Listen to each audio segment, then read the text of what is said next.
Hello, everyone. Welcome to Loop and Learn's special series, Let's Listen to Our Young Loopers. This is part 3, Looping Young Adults, ages 23 to 31.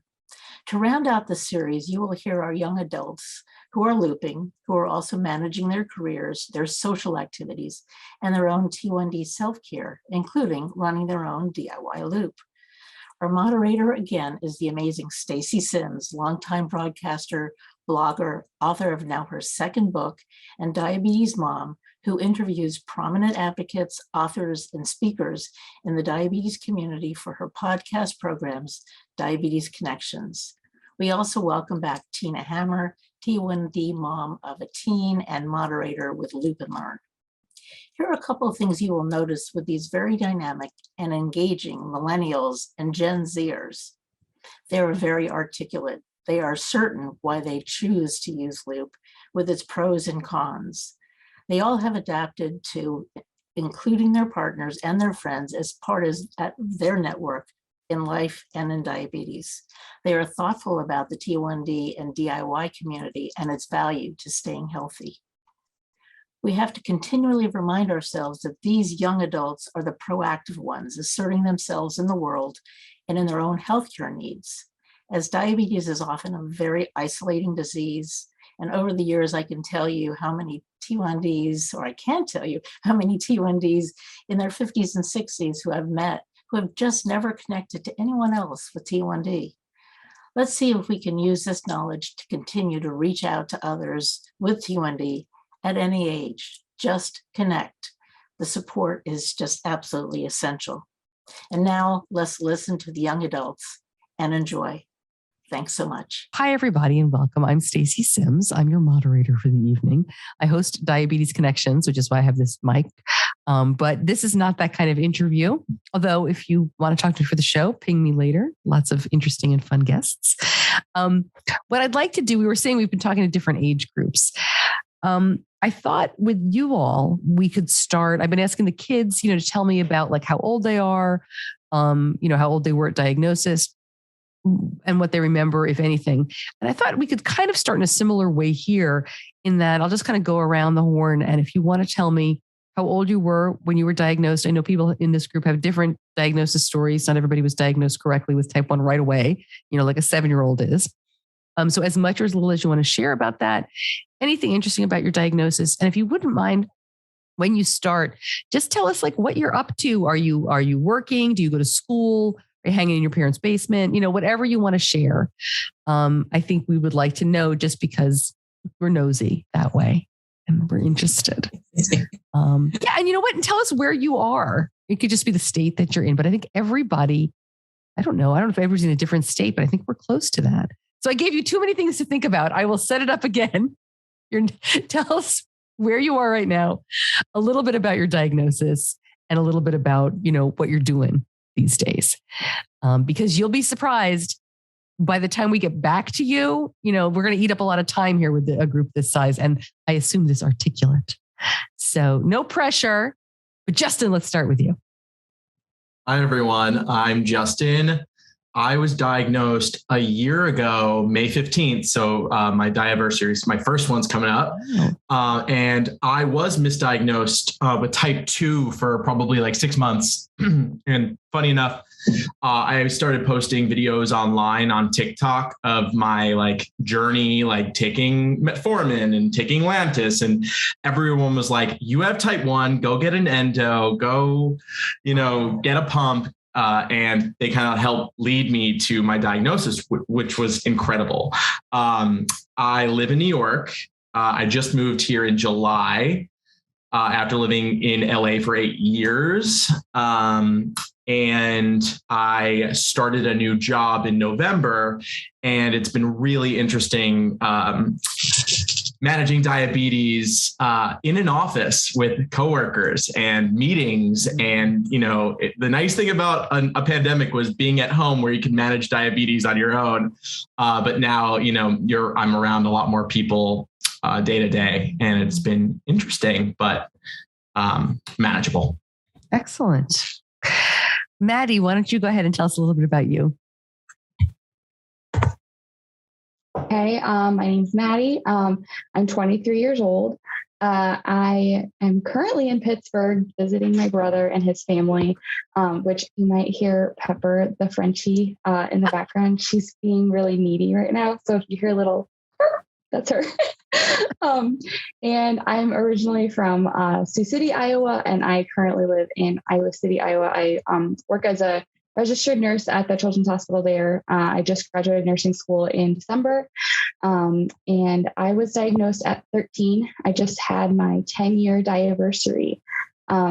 I guess something interesting about my diagnosis is it was on Thanksgiving, and I kind of had the unique experience of being able to know what my blood sugar was before I went to the hospital because one of my family members happened to have gestational diabetes. And so my mom noticed the symptoms. She's a healthcare provider, and she was like, this is all making sense. We checked it. It was, over 500. And so then we headed to the ER. So I have that interesting story of a diagnosis, but otherwise pretty straightforward. That is pretty unique, though, to have a blood sugar check before you get there. Yeah, we knew it was bad when we got there. It was usually, people get to the ER and you hear them like, they rushed us right back. We were so scared. And my mom was just like, she needs to be admitted. This is bad. She's in DKA. Let's go. Wow. Okay, Carolina, why don't you tell us about yourself? Hi, everyone. I'm Carolina. I'm 27. I got diagnosed 11 months ago. It was June 5th, so 11 months yesterday. I am also a nurse, and I also am a pediatric nurse, but I missed all the symptoms in myself. I was like, I'm fine, until I ended up in DKA the week, a couple days after graduating with my master's degree. So it was a very eventful couple days for me. They knew right away that it was type 1. I had lost a lot of weight and I'm already have a smaller frame. So I was like, can it be type 2? And they were like, no, it's probably type 1. We have to wait for antibodies, but they were like, sorry, it's type 1. And I guess something else interesting is I actually had to change jobs after I got diagnosed, which is pretty rare. I was working in medical imaging, kind of sedation type of stuff. And Dexcom and my pump are not MRI safe, which you all know that stuff has to come off. So I actually had to switch jobs. I went to the endocrine clinic, and then I just started a month ago my job that my master's was for. So it was a whirlwind of things after diagnosis. But you're working in endocrinology now? I was. And then a month ago, I graduated with my master's in nursing informatics. So I got an office job a month ago. And I agree, that's been, I was used to kind of running around with it. Now I have to sit all day. So it's been an adjustment from that point of view. But yeah. Wow. Thank you so much. Damon, why don't you let us know whatever I asked, where you are, a little bit about your diagnosis and what you do. Sure. So I'm Damon Baer. I am 26 years old right now, and I was diagnosed when I was 10. I don't think, compared to the stories we just heard, I don't have anything super exciting about my diagnosis. It's pretty normal. Right now, I'm a PhD student at the University of California, Irvine, and I study statistics. Excellent. No, your 10-year-old self might have thought it was kind of exciting. Well, it was exciting, but there was no confusion about what it was, and I didn't have to change jobs or anything like that. Can I also mention that you did a little bit of work with Tidepool? Yes. Yeah. So during my PhD studies, I was fortunate enough to work for Tidepool and have helped analyze some of the loop observational study data, and have a lot of experience with diabetes from that end of things too. Interesting. Mike, how about you? I'm Mike. I was diagnosed when I was in 6th grade. I'm 31 now. My mom is a registered dietitian, so she kind of saw some of the signs, weight loss, frequent urination. And so we went over to a neighbor's house and pricked my finger, and it said hi on it. And I just thought it was greeting me. I was like, hello, what's my number? And turns out, it's way too high. I think it was like 900 something when they checked it in the endocrinologist place. So pretty quickly got on a Medtronic pump and then switched to Loop about a year ago. And yep. Doing good. Excellent. And I hope I'm going to say your name right, and correct me if I'm not. Is it Shankara? You got it. Woohoo! Well, welcome. I didn't get to say hi to you earlier when you joined. Glad you're here. Tell us a little bit about you. Yeah, thanks for having me. I'm Shankara, and I'm originally from England. Been in California for 11 years. And I first got diagnosed at 16, and I'm 30, so about half my life. And I've been looping for about a year. And I remember when I got diagnosed, I just became really ill around Easter time, and I thought I'd eaten too much junk food and had food poisoning. A couple of days later, went to the ER and said either liver failure or type 1, and that's how it goes. Wow. Yeah. Wow. And do you work? Are you a student? Are you? Yeah, fashion designer and doing freelance. So I'm able to do it from home, which has been great for being able to manage diabetes better, or maybe sometimes worse that the fridge is always right in reach. Well, and that actually brings me to what I'd kind of like to ask, and I don't have to go around and ask everybody. If you want to pipe in, maybe just, raise your hand or just jump on in. But, you've all kind of mentioned an adjustment to working with diabetes in terms of either from the pandemic, right, being at home and then going back in, or a very active job, now more sedentary job. Anybody want to talk a little bit about how you manage while you're at work? I mean, I know looping makes things a lot easier, but it doesn't make it go away. I guess my questions would be more of like, how do you treat lows? What do you do when you're beeping? How do you explain it to coworkers? Anybody want to take a second and jump on that? I don't want to put anybody on the spot. I can share. Okay, go right ahead. Sure. I think I'm very fortunate to work in healthcare. And shortly after diagnosis, I did go to the endocrine clinic. And so some of the, diabetes educators also had type 1. So I was very lucky. We would just be like, who's beeping? Type of thing. In my new job, we're working more with, IM and analysts and other people like that. So people without a healthcare background, I just mention it usually if something beeps. I'm like, oh, that's me. I have type 1. People usually know enough about it to know that I might need some candy. I know some people hide it more. I just mention it. I can't change it. And, I'm going to beep. So I just admit it, and nobody seems to really, really care, Yeah. Yeah. I've yet to beep at work, but I've definitely gone high and gone low. I have gummy bears in my little desk drawer. And I've just found people in my office to talk about diabetes in general. And I'm fortunate enough to work in tech, so I can come from the tech aspect of it. We report on technology. I work at CNET. So I talk to my coworkers all about my loop system, which they find pretty fascinating. So, and I've told them, I'm like, the two things you need to know are I need insulin when I'm high, and I need, sugar when I'm low. And I go on walks whenever I get high. And if anyone ever asks, I'm just, I tell them I went on a walk for that reason. But they're pretty hands off where I am, which is really nice. It gives me that flexibility to just walk out of the office when I want to. And kind of jumping off something that you made me think of with technology. And I'm going to come back to you, Justin, about social media. But let me ask this of someone else. How did you all find out about Loop? I mean, it's been around for so long now. But Joanne, I think back to 2012, 2013, when We Are Not Waiting was just starting. And it was kind of like, what is this crazy thing? And who would tack their own pump? And, and then the Wall Street Journal did this big article, and it kind of moved from there. But everybody kind of discovers it in their own way. Maddie, how did you find out about Loop? I think I might be looping for the longest time out of everyone. I jumped on the bandwagon the minute I could. I was in the Slack chat, like creeping on the poor developers as they're like trying to like finalize this code. And they're like, this happened today. We have this project. And I'm like, but when will it be ready? How did you find them though?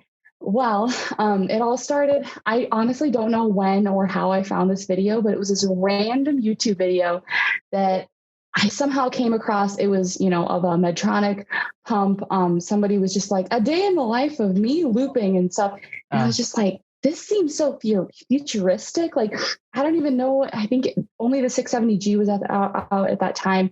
And all I heard was awful things. And I remember seeing that and being like, this is for your iPhone. Like, you can do all this stuff. And they showed like bolusing for your watch. And I'm like, wow, this is crazy. And I just like wrote it off. I was like, well, that sounds cool, but it seems like it's really hard to get. I checked my own Medtronic pump. I was like, nope, that won't work.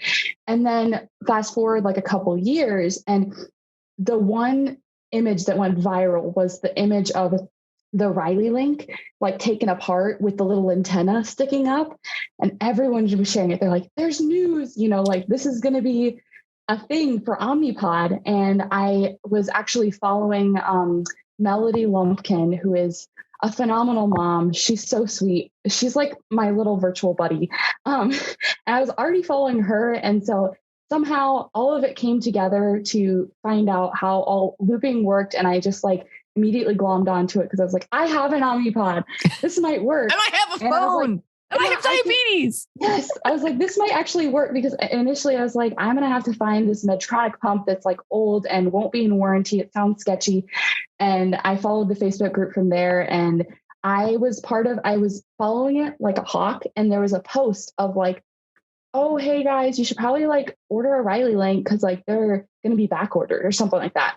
And I was just like, this is like a weird post. Like, I'll just order one because I know it's going to be a thing. I ordered one, and like the next day the code came out. And I think Kate was trying to be like, hint, hint, buy a Riley link. And so I bought one, and I got to be like one of the first like public people who like knew nothing about this to like, I was building the code during finals week, and I like was struggling. It was a whole thing, but I'm just so grateful for it. And I don't know if I'll ever turn back. Nope. That's awesome. Love it. And I mean, I remember all those times. It's funny. Such a crazy time. Damon, how about you? How did you find out about looping? Yeah, so I found out about looping like kind of so before I moved to California for my PhD, I was actually still seeing a pediatric endocrinologist all the way up through my master's. And I think like oftentimes pediatric doctors have like different concerns or different targets for like the quality of control that they expect from their patients. So I was like not actually doing that well, but like on the like pediatric scale, like I was doing all right because I like bolus for my meals, and sometimes kids don't do that. So I came here and like got my new endocrinologist, and he was like, you're getting a PhD in statistics, like you should be better at this. It's like data and math and stuff. I was like, wow, you're right. And then I realized I hadn't made any effort to learn about diabetes since I was diagnosed when I was 10. So I hadn't like developed any better ideas about how to deal with things. So I just like started Googling and I found Loop just on like that deep dive. And I can say I beat Maddie to looping very narrowly because I like found out about Tidepool, and then I just like cold emailed my resume and I was like, do you want an intern? And I ended up getting an internship. And then like before I even started there, Pete Schwam, who's like the main Loop developer, works at Tidepool, and I private messaged him on Slack as soon as I got onto the company Slack and asked if I could be in like the private beta for the Omnipod use. So maybe like a week or two before Maddie, I was off to the races. That's How great. long ago was that? That would have been sometime in like spring of 2019, I think. Yeah, because the Omnipod, when they finally announced, they broke it, it was like, it was, I want to say summer of 2019, but that was April 22nd, 2019. Or it was April 22nd. A random number. Yes. And I remember I think I got access like a few days before, and then like it was my big spring break plan to like figure everything out. Nice. I love it. I can ask you the same question, Mike. But I'm also curious if you want to talk about how looping has kind of changed things for you, if it has. It changed it in a big way because I was going through a pretty bad burnout stage because I had the Medtronic 670, and I'm a very techie person. My endocrinologist was like, "Oh, you should move to Omnipod. You should move to Dexcom." And I was like, "But this has a hybrid closed loop. This is like the next cutting edge," and it was terrible. So like, because all the calibrations, so the CGM was always off. It would be constantly beeping. I ended up just throwing it away. And then, so about a year ago, I was like, I saw commercials for Dexcom, and it was like, you don't have to calibrate at all. And I was like, well, that's not true. Then I looked more into it, and I was like, oh no, okay, it is. So I switched to Dexcom, and then so I was like, all right, how can I see graphs of my Dexcom paired with my insulin data from my pump? I found Tidepool, and then found Loop from there. And then the past year has just been a real deep dive, and I found out about all the Facebook groups, and I'm in about 100 of them. So yeah, it definitely changed everything for me. Well, and if I could follow up on that, tell me about the change, because you didn't like the Medtronic for, many reasons, but what's better? And I'm fishing here. I mean, I know what's better about looping, but I'm curious personally, like what's been better for you? You feel better? Are you able to do things you didn't before? How would you talk about it?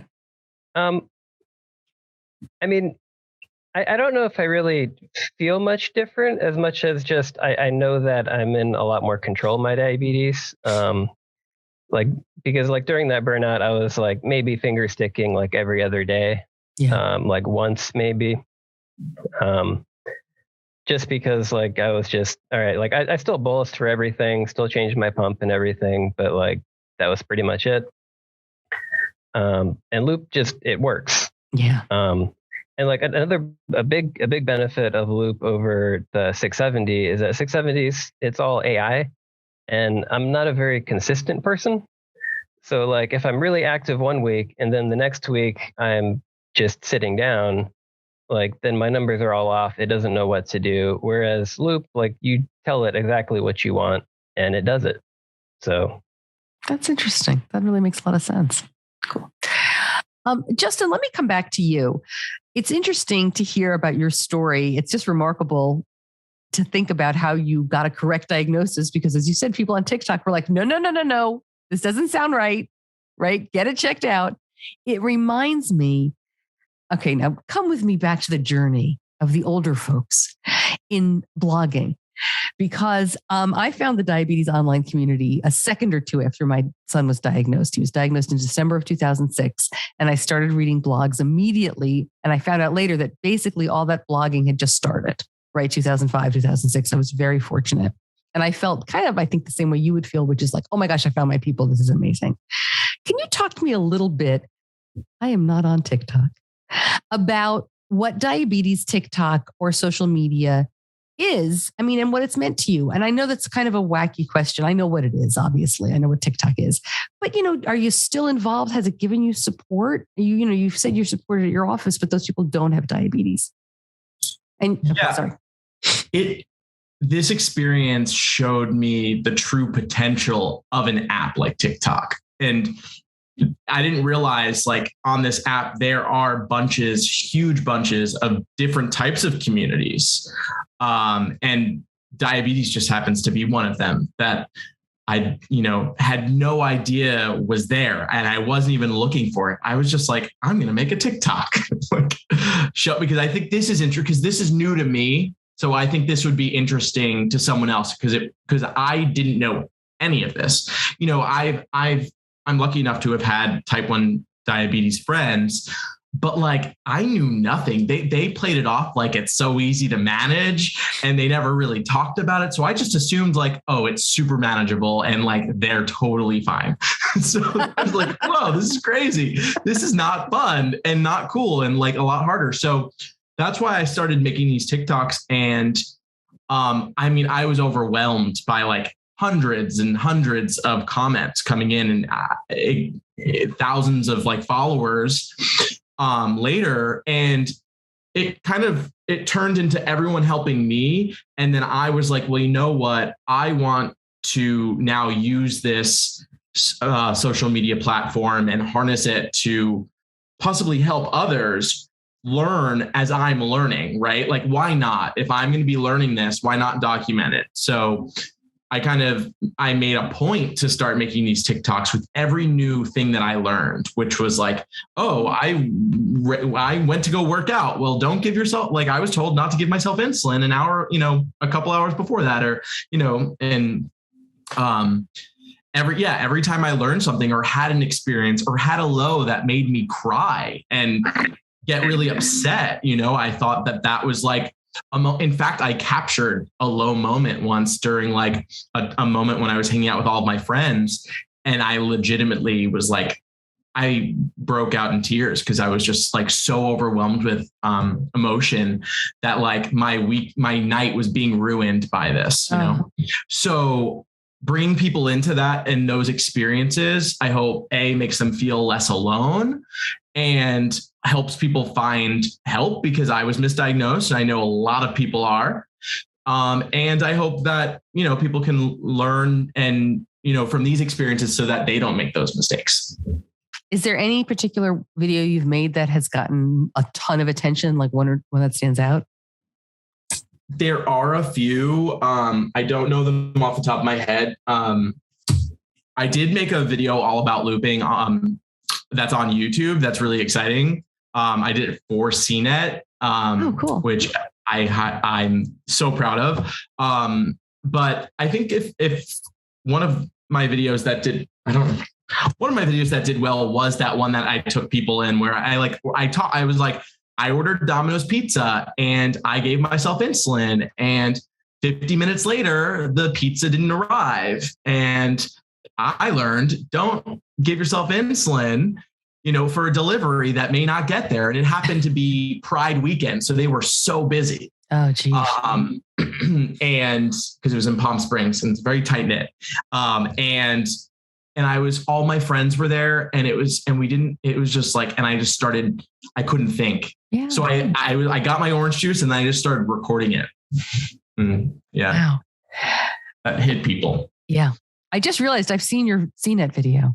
I'm like, oh, that's the CNET guy. Yeah. That's great. Does anybody else use, I sound like I'm 5,000 years old. Does anybody else use social media? I mean, I blogged, I do podcasting now. I'm on Instagram, but it's a different kind of connection than when you're putting your own story out there. I'm curious if anybody else uses social media either to put out their own information or uses it to even get information these days about diabetes. There was a Twitter chat for a very long time that I still do, DSMA, on Wednesday nights. I don't know if anybody is still on Twitter.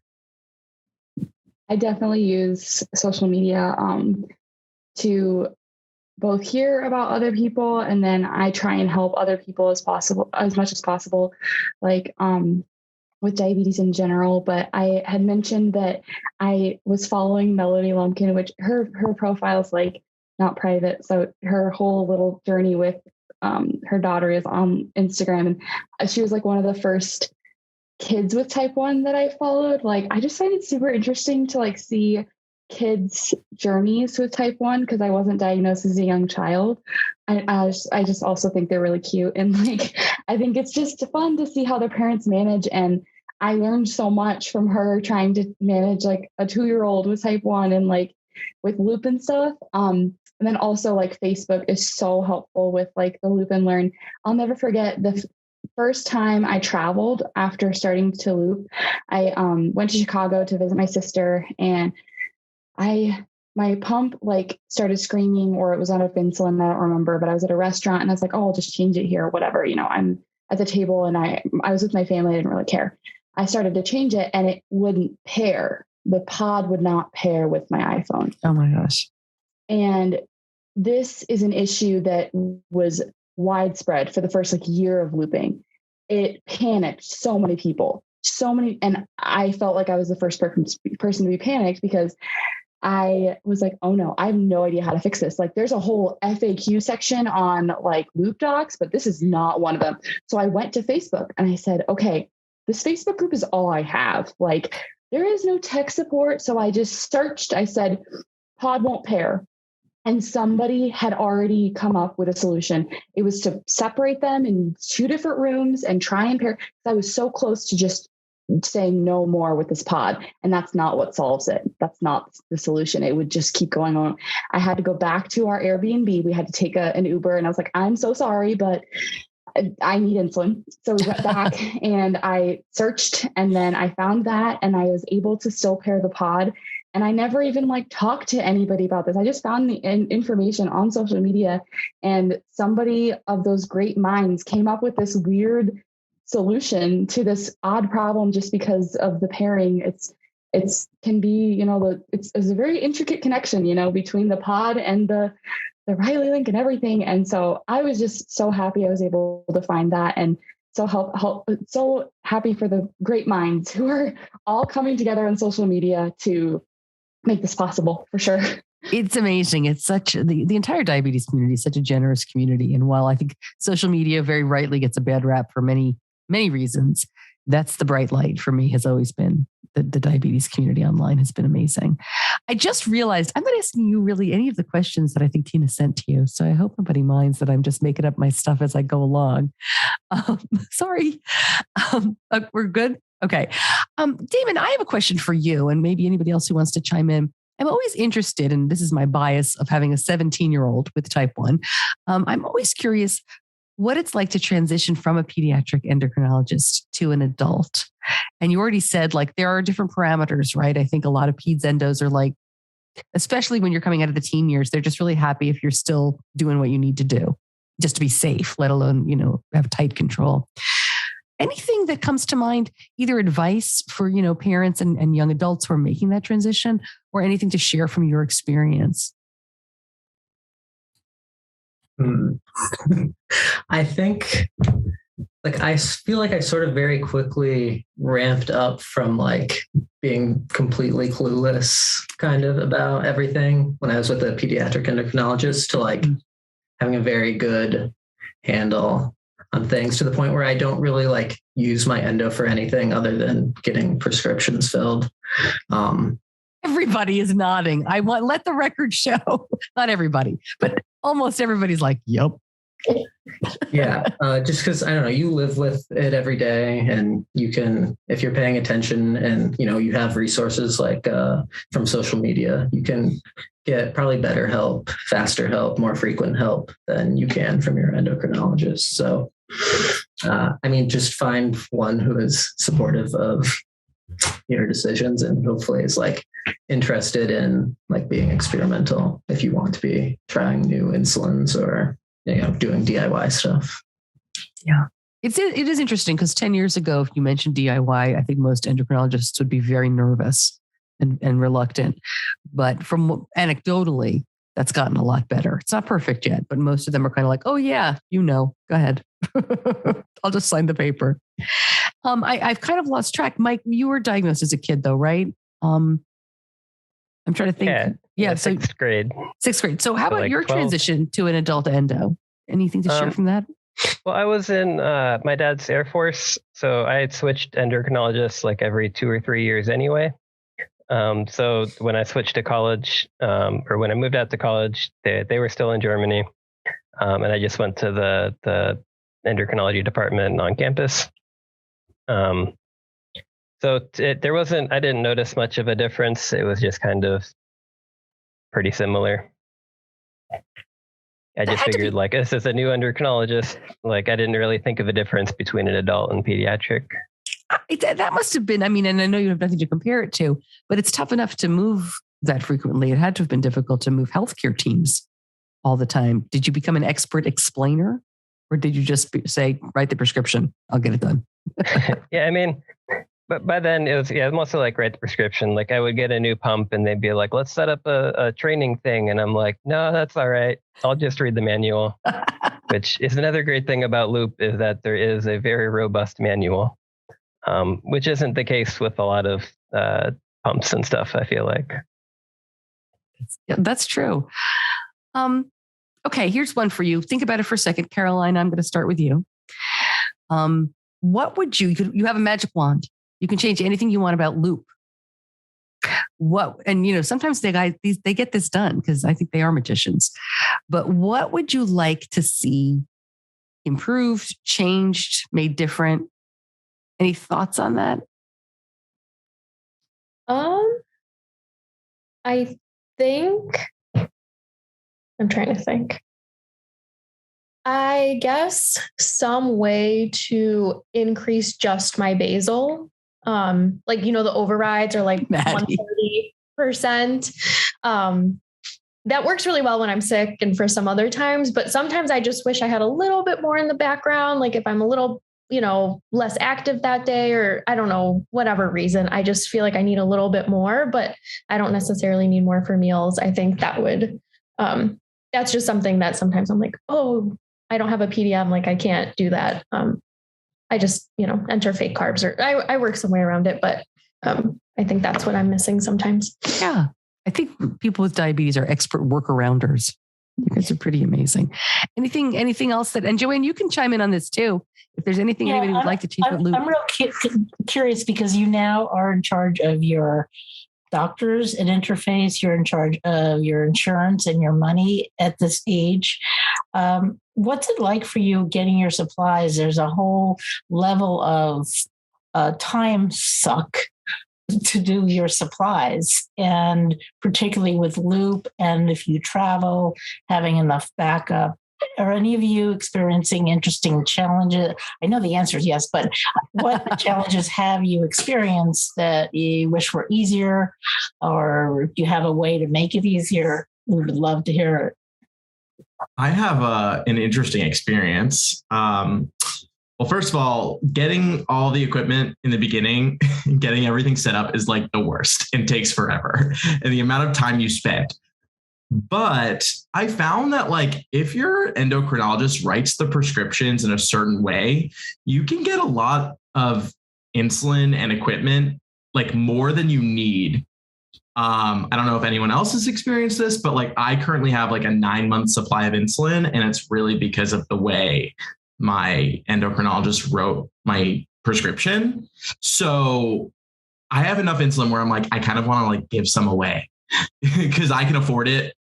And it's technically a 3-month supply, but it's going to last me 9 months. So I don't know how I've cracked this system or how they've cracked, but I hope that people can figure this out, but maybe we shouldn't tell everyone because we don't want the pharmaceutical companies to find out, but and the same goes for my Omnipod. I have 30% extra because my prescription's written for 2 days instead of 3 days. And I write them and I use them for probably 2.75 on average. Right.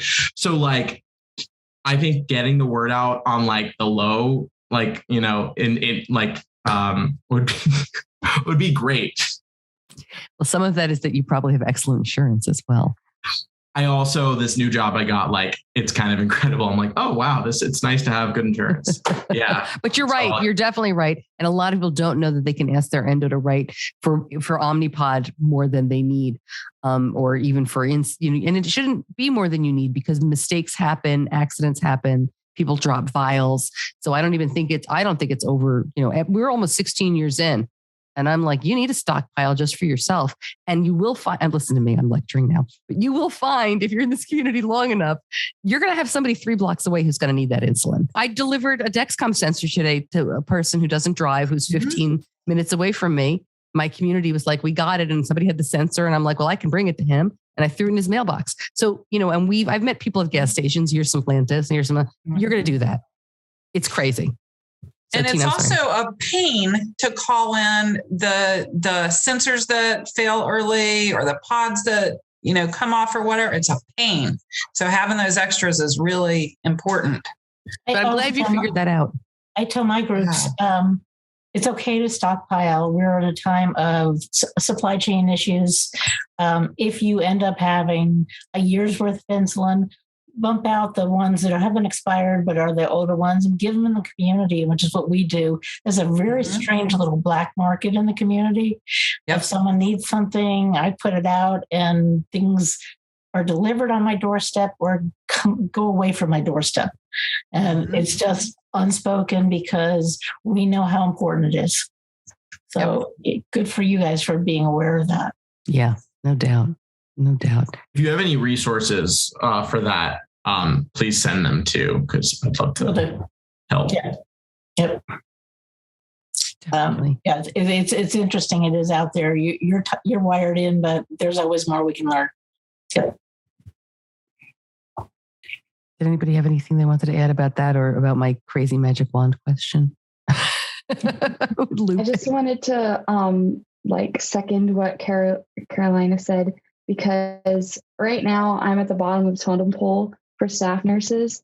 So I have to rotate between days and nights, which means I don't have a set schedule. Like I don't have this is what, and I only work 3 12s a week. And so working those nights can be really frustrating because I want to reduce my basal rate, because when I go to sleep, I need way less insulin, but then that compared to what I need when I'm running around on the floor getting all my patient stuff is less than that, but also I'm still eating a meal and it's just difficult to decide how much insulin to do. And I'm still trying to work it out. So doing just the temp basal would be super helpful, because then I wouldn't have to figure in how much more or less of my bolus for my food to give. But I'm just hoping in the next 6 months or so. I saw when Loop and Learn put up a video about the future dash that maybe that's in development. So I'm crossing my fingers. It's a good one. It's an absolute good one. Are any of you interested in going on a commercial system? I would consider Omnipod 5, maybe, but I'm just so happy. So awesome. I don't think so.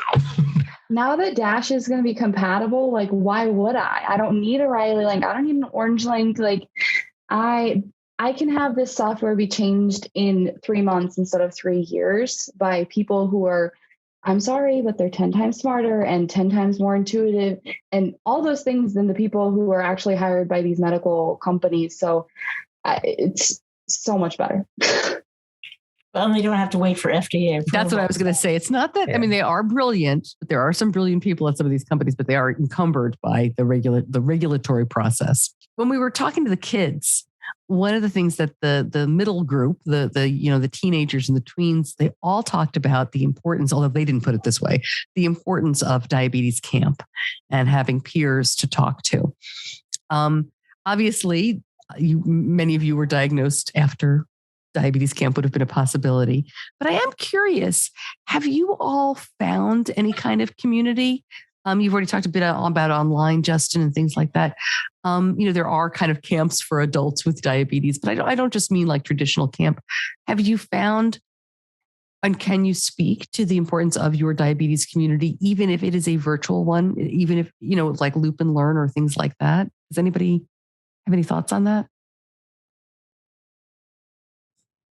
Yeah, like I said, I'm in a lot of different Facebook groups, and it's neat because they all kind of have their own vibe. Yeah. Some of them are very free. You can say whatever you want. There's no filter or anything.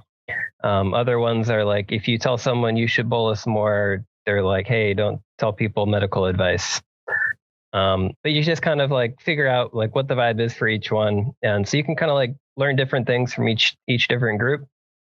And it's nice to see people that have similar experiences, realizing that if I'm really frustrated because I'm high, that's not just a me thing, that can be just a diabetic thing. So it kind of focuses you on where to solve the problem. You can kind of throw ideas off of other people. I'm curious about something because this is being kicked around in our community. Would you pay for support for DIY Loop? We look at the model of support, and it is actually truly unsustainable the way we're doing it because we're all volunteers. And I've been in discussions today. Would you pay if there were some model and Tidepool doesn't come to be a product? Would you pay for support? I have something to say about that. I think that it's not an elephant in the room, but it's very unspoken that this community is very well off financially, very high socioeconomic status, very white. We all live in bigger cities.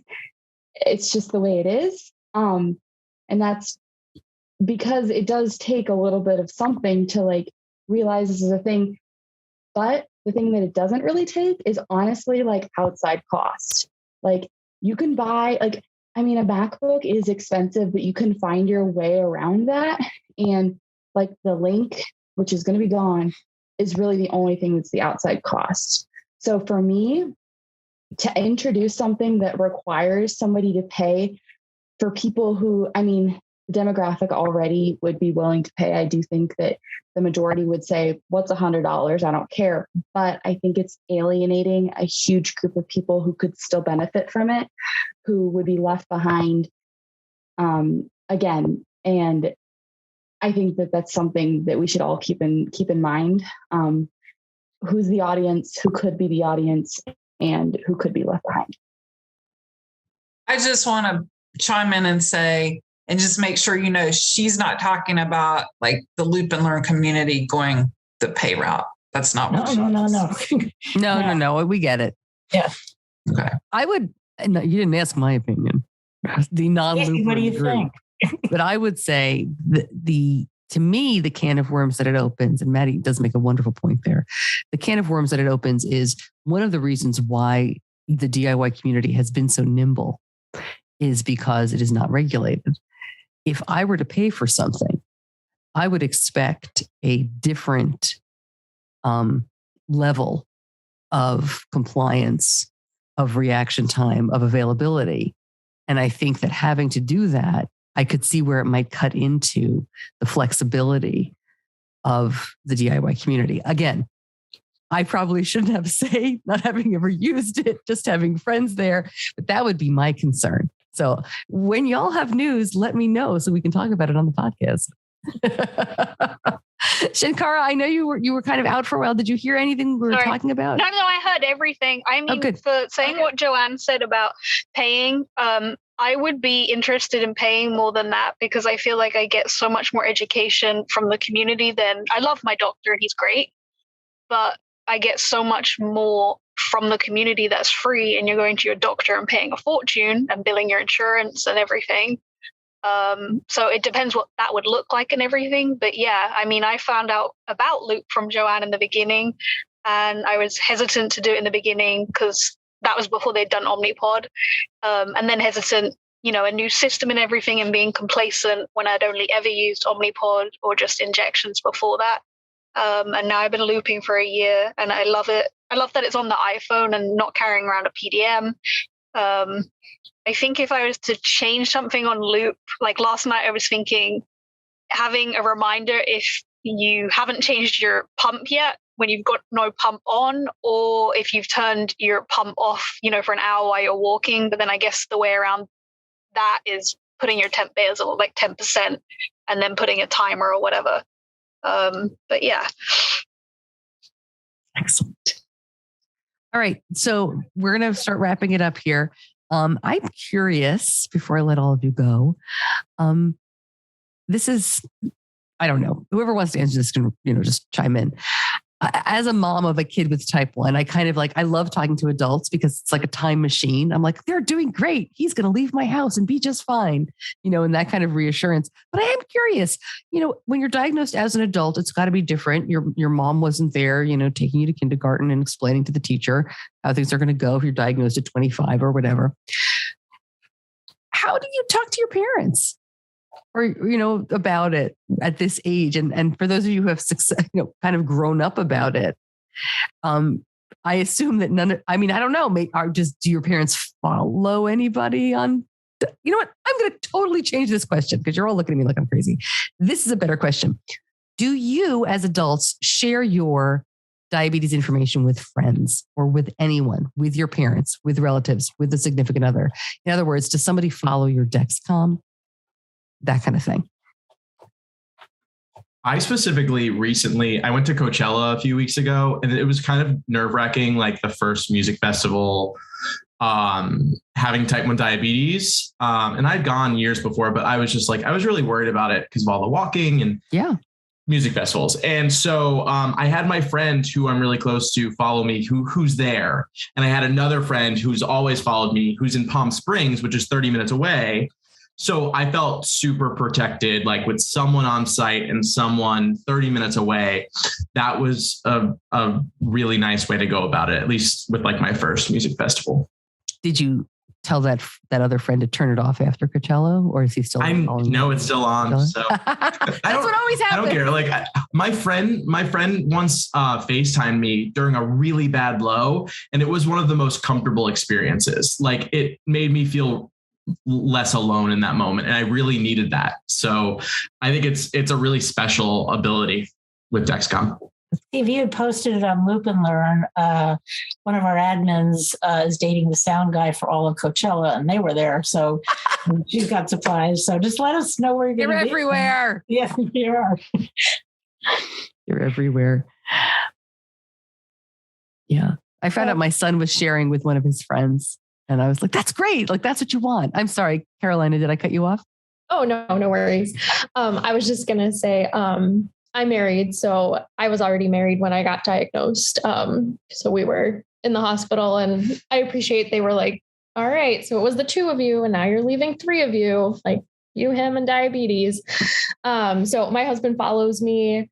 He doesn't check it often, but sometimes I do see, like, especially before I looped, he would check it overnight. And if I was like sleeping in and really high, he would actually give me a little bolus, which I like really appreciated.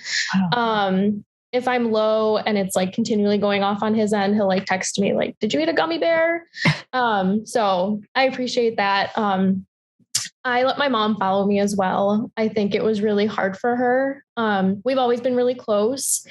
And I think me being diagnosed and, with COVID, only my husband could be there. And I think she just, she wants to understand more than she does. So, but it's hard when you don't see it every day because I don't live with her anymore.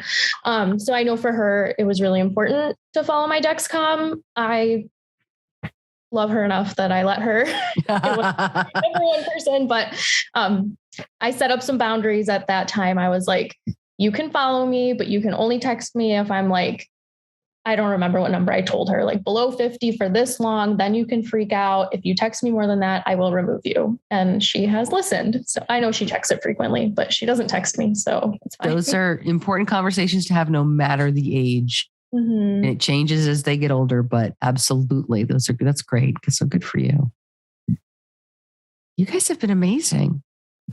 I think we're good. Joanne and Tina, did you have anything else? I was just thinking, it's Friday night. You took your time. You are invested in this looping world. And you also seem very invested in sharing your knowledge, which is what we're all about. I'm very grateful to know you. I'm so honored that you participated. And Stacey, thank you so much. Oh my gosh. Talk about being honored. Joanne, I'll do anything for you. I think you're absolutely amazing. And this community that you've helped grow is incredible. I mean, we can't do diabetes alone. It's the only good thing about it is the community. You know what they say is a DIY is do it yourself, but don't do it alone. I love it. Yeah. Yeah. Good stuff. Thank you, everybody. Yeah. This has just been great. Have a wonderful weekend. You were all great, but nobody topped the kid that wouldn't get off the floor. Sorry, that was the highlight of the night. All right. Thank you so much, everybody. All right. Bye. We'll be in touch. Bye. Bye. Bye.